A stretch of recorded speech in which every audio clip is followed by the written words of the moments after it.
The story of the Suzuki Hayabusa, the Falcon that changed the world.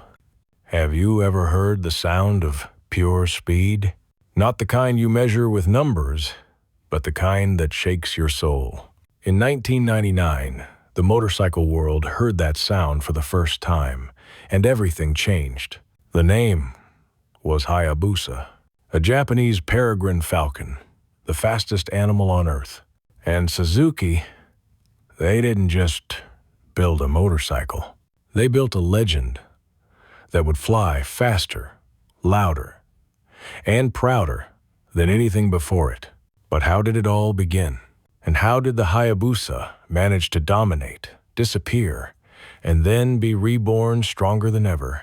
Let's ride through time and find out. Chapter 1. The 300 kilometers per hour dream. Late 1,990 seconds. The superbike war was in full swing. Honda had the CBR 1100XX Blackbird, the reigning king of speed. Kawasaki and Yamaha were closing in.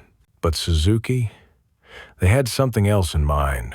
Inside Suzuki's Hamamatsu factory, a small, secret team led by Koji Yoshiura was dreaming of a machine that could break the unbreakable, the 300 kilometers per hour barrier.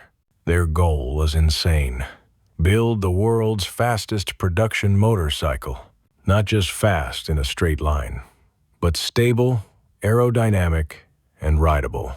That's how the Hayabusa was born. When it launched in 1999, it didn't just beat the Blackbird, it obliterated it. Top speed, 312 kilometers per hour, or 194 miles per hour. No production bike had ever done that before. And the design? It shocked everyone.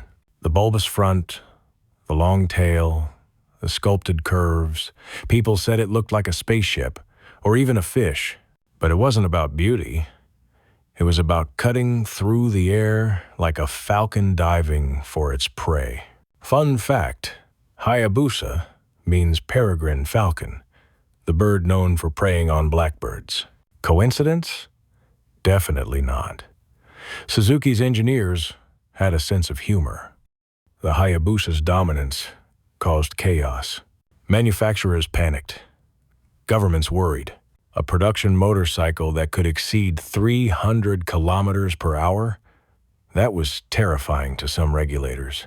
So, in 2000, the major manufacturers, Suzuki, Kawasaki, Honda, Yamaha, made a gentleman's agreement. No more bikes faster than 299 kilometers per hour, or 186 miles per hour. The Hayabusa was too good. It ended an era before it even began. Still, even restricted, it was the benchmark. Its 1299cc, inline-4 engine, pumped out 175 horsepower, and its handling, smooth yet powerful, made it more than a speed demon. It was civilized insanity, and the cult was born. Riders started tuning, stretching, turbocharging Hayabusas. It became a symbol of power, from drag strips to street races to music videos. Even in The Matrix Reloaded, a silver Hayabusa became the icon of speed beyond reality. Generation 2, the evolution of a predator. The world had changed, and so did the Hayabusa. Suzuki unveiled the second generation. Sleeker, stronger, more refined. Engine displacement grew to 1340cc. Power rose to 197 horsepower. It came with better aerodynamics, new electronics, and upgraded brakes. The new Hayabusa wasn't just a rocket. It was a guided missile. A machine capable of devouring highways effortlessly, while staying smooth as silk.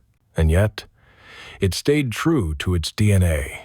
Long, low, and aerodynamic. Every curve was designed to slice air efficiently at nearly 300 kilometers per hour. But even as superbikes became smarter, lighter, and more high-tech, the Hayabusa kept its own identity, the muscle bike of the millennium. Fun fact, the second gen could hit 0-100 kilometers per hour in just 2.5 seconds. That's supercar territory. By 2017, the world had caught up. Emissions laws tightened, and Euro 4 regulations spelled trouble. In 2018, Suzuki had to discontinue the Hayabusa in Europe. Fans mourned. Forums exploded. Was this the end of the Falcon? For a while, it looked like it. But legends don't die. The rebirth Hayabusa third generation, 2021. In 2021, after years of silence, Suzuki dropped the bombshell. A brand new Hayabusa. Not a radical redesign, but a perfected evolution. The engine remained 1340cc, but nearly every internal part was new. Lighter pistons, stronger rods, smoother power delivery. Top speed still around 299 kilometers per hour, but now controlled by a sophisticated electronic suite. Ride by wire throttle. 6 riding modes. Traction control, launch control, wheelie control, even a bi-directional quick shifter. It was no longer just about brute force, it was about mastery. And that look, instantly recognizable. Still aerodynamic, still powerful, still Hayabusa, but sharper, more muscular, with a presence that commands respect.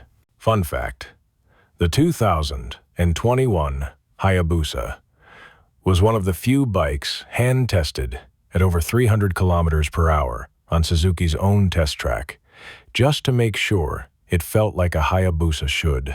Chapter 6. A living legend. More than 25 years later, the Hayabusa is more than a motorcycle. It's a symbol of engineering audacity, of speed without compromise. You don't ride a Hayabusa to go fast. You ride it to feel alive. Ask any Busa owner. It's not just a bike, it's an identity. The power, the smoothness, the silhouette, unmistakable. From drag racing to touring, from the early 2000s underground scene to today's collectors, the Hayabusa remains a machine that transcends generations. And perhaps that's the real story.